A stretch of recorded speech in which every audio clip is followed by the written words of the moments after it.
Bonjour à tous et à toutes, j'espère que vous allez bien. Bienvenue dans cette formation pour apprendre à jouer la guitare sérieuse. Alors aujourd'hui, nous allons apprendre à utiliser les positions que nous avions vues la semaine dernière, donc les positions qui vont de sol au la aigu. Nous allons les utiliser pour former des mélodies. N'hésitez pas à liker, à vous abonner, à partager cette vidéo afin de permettre à un peu plus large public d'accéder à ce contenu.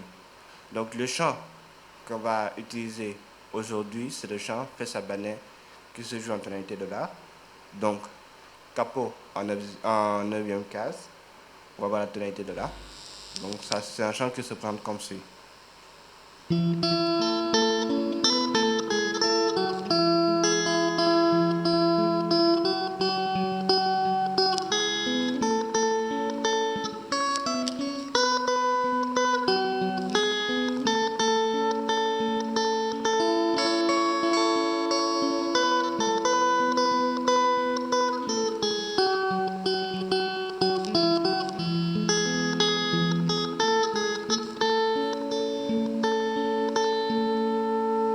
Donc pour jouer ce chant, je rappelle qu'on est en tonalité de la majeur. Donc bien sûr je vais utiliser le nom des positions, pas le nom des notes. Donc je rappelle, on est en la majeur. Donc si je dis do, le do correspond à un la normalement.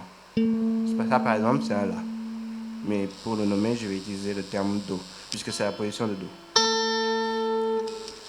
D'abord, pour bien utiliser les positions, il faudrait d'abord connaître la mélodie, quelles sont les notes qui sont utilisées à l'intérieur. Par exemple, ici, Fais sa bannet, il y a plusieurs moyens pour savoir comment la mélodie se présente. On peut chercher la mélodie à l'oreille, pour ceux qui sont un peu plus expérimentés.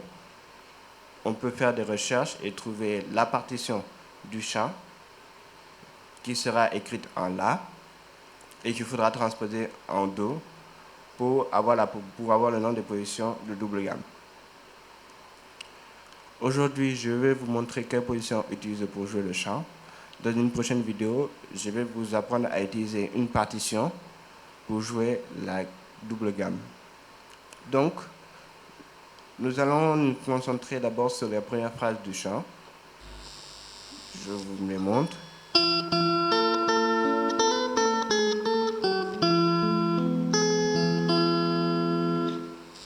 Donc déjà, il faudrait qu'on ait la mélodie de base. Quelles sont les positions qui seront impliquées? Sol, sol, do, do, ré, do,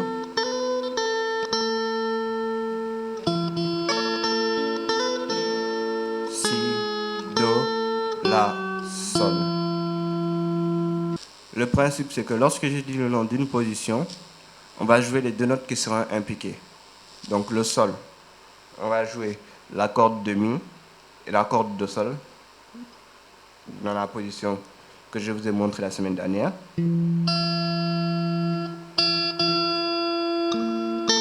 Do, même chose.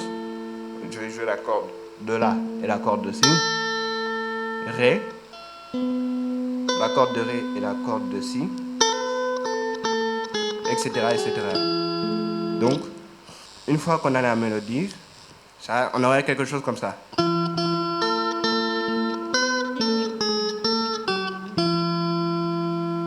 Ce qui est caractéristique de la double gamme et de la guitare sérieuse en général, c'est d'avoir ce qu'on appelle le remplissage. Le remplissage, ça consiste à quoi?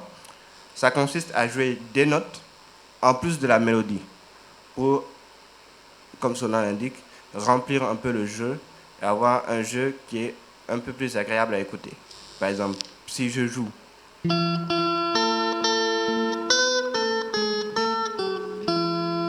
comparé à si je joue,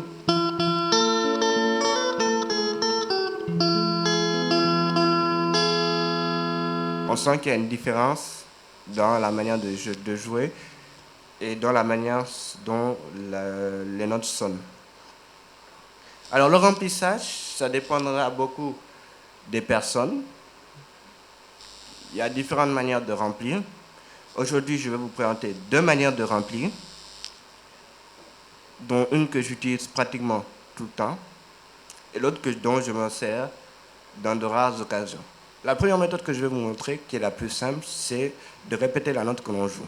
Donc je reprends notre ligne, et cette fois-ci, au lieu de juste jouer la note une fois, je vais doubler certaines notes, soit de répéter la basse, soit de répéter la note aiguë.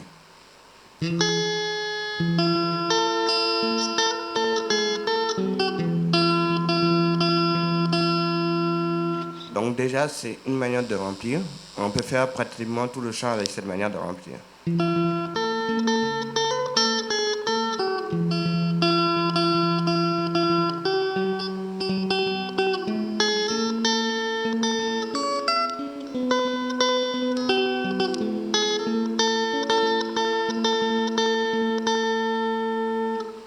La deuxième méthode, qui est un peu plus technique, ça consiste à lier à chaque position un accord.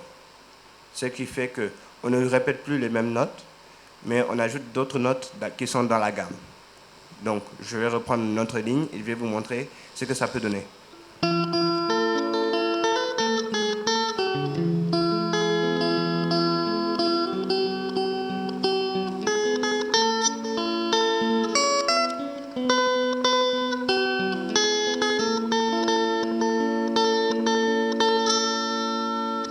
Alors, qu'est-ce que j'ai fait dans cet extrait?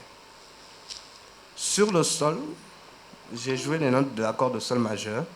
Donc, en plus de jouer les deux notes que l'on joue d'habitude, j'ai ajouté la corde de La et la corde de Ré. Dans cette position à peu près. C'est-à-dire, en ayant le majeur sur la deuxième case de la corde de La, en ajoutant toutes les cordes, et la corde de Mi aigu, en ayant l'auriculaire sur la troisième case.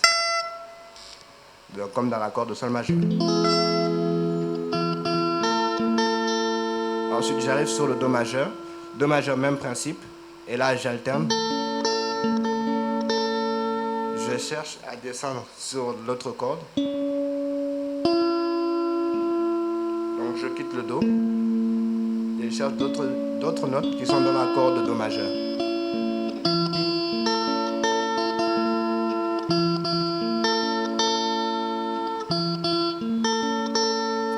Ensuite, je vais chercher le Ré. Alors, pour chercher le Ré, on va chercher le Ré sans forcément couper le Do. Donc, pour ce faire, on va laisser le Do aigu résonner. On va juste appuyer sur la note Ré avec notre annulaire sur la troisième case de la corde de Si. Et là, comme j'ai cette position, je peux compléter avec l'accord de Ré mineur. Bon, selon les situations, il faudra voir aussi est-ce que l'accord est intéressant à poser ou pas. Par exemple, je sais que dans ce chant, ce n'est pas intéressant de poser l'accord de Ré mineur, à mon goût. Je préfère ici répéter la note Ré.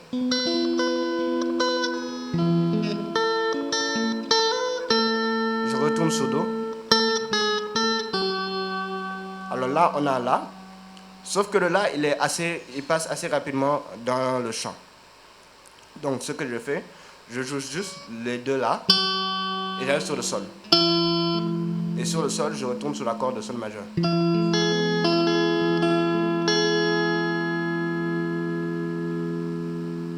J'ai associé chaque note à un accord. Pour la position de Sol, j'ai l'accord de Sol majeur. Pour la position de La, même si je ne l'ai pas utilisé durant le chant, j'utilise généralement la position de La mineur.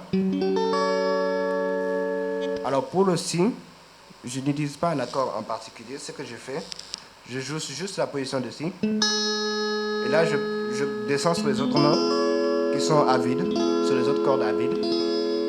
Donc j'appuie juste sur la deuxième case de la corde de La. Do, j'utilise le Do majeur. Le Ré, j'utilise le Ré mineur. Pour le Mi, j'utilise le Mi mineur. Alors, le Mi mineur, il est comme ça d'habitude. Sauf que généralement, le Mi, on va en montant. Donc, je joue juste comme ça. Le Fa, l'accord de Fa majeur. Le Sol, on peut utiliser cette position et jouer les cordes à vide de Si, Sol et Ré. On peut quand même ajouter les deux notes basses de l'accord de Sol majeur. Donc, on a attaché chaque accord, chaque note à un accord. Je vais récapituler la mélodie de Fais sa bannière en entier pour avoir une idée de ce qu'on peut faire avec ces deux méthodes, en combinant les deux méthodes. Alors, prochainement, je ferai un tuto complet sur les notes à utiliser pour Fais sa bannière, qui sera disponible sur ma chaîne. Je le mettrai en description lorsque la vidéo sera disponible. En attendant, je vous laisse profiter et analyser ce que je joue pour pouvoir copier ça dans votre jeu.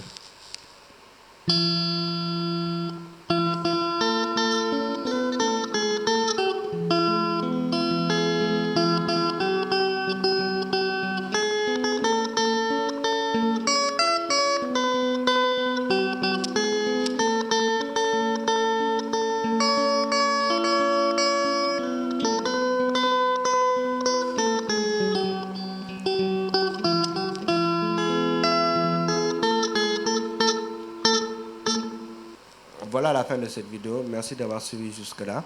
N'hésitez pas à liker, à vous abonner et à partager pour permettre à cette vidéo d'atteindre un plus large public. Et moi, je vous dis à la semaine prochaine.